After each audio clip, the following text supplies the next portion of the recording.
আজ বন্ধুরা তোমাদের সাথে শেয়ার করব আমার শাশুড়ির একটা দারুণ চিংড়ি ভাপার রেসিপি। চালমগজ, কাজু বাদাম, বাদাম, পোস্ত এগুলো বেটে নিয়েছি মিক্সিতে। তারপর এই সবজিটা যেটা রেডি করে রেখেছিলাম আগে থেকে, সেটার মধ্যে দিয়ে দিলাম চিংড়ি মাছ, নুন আর হলুদ। এবারে এই ভালোভাবে এই মিক্সারটাকে মিশিয়ে ওপর দিয়ে দিয়ে দেবো একটু লঙ্কা বাটা, আর দিয়ে দেবো সর্ষের তেল। লঙ্কার গুঁড়োও দিচ্ছি কারণ লাল হওয়ার জন্য। আর দিয়ে দেবো আগে থেকে পেস্ট করে রাখা বাটা মশলাটা দিয়ে ভালোভাবে সবজিগুলো মাখিয়ে উপর থেকে দিয়ে দেবো কাঁচা সর্ষের তেল। তারপরে কলা পাতার ওপরে তেল বুলিয়ে ওই সবজি মাখাটা ভালোভাবে রেখে তার ওপর দিয়ে দেবো কাঁচা পেঁয়াজ আর লঙ্কা।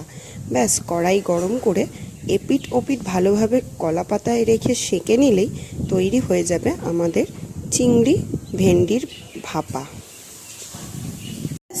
সুন্দর করে ঢাকনা দিয়ে ভাপিয়ে নিলেই তৈরি হয়ে যাবে।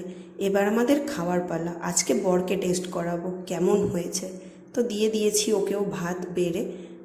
তো ও এবার বলবে তোমাদের কেমন হয়েছে। ও তো খেয়েই বলল দারুণ।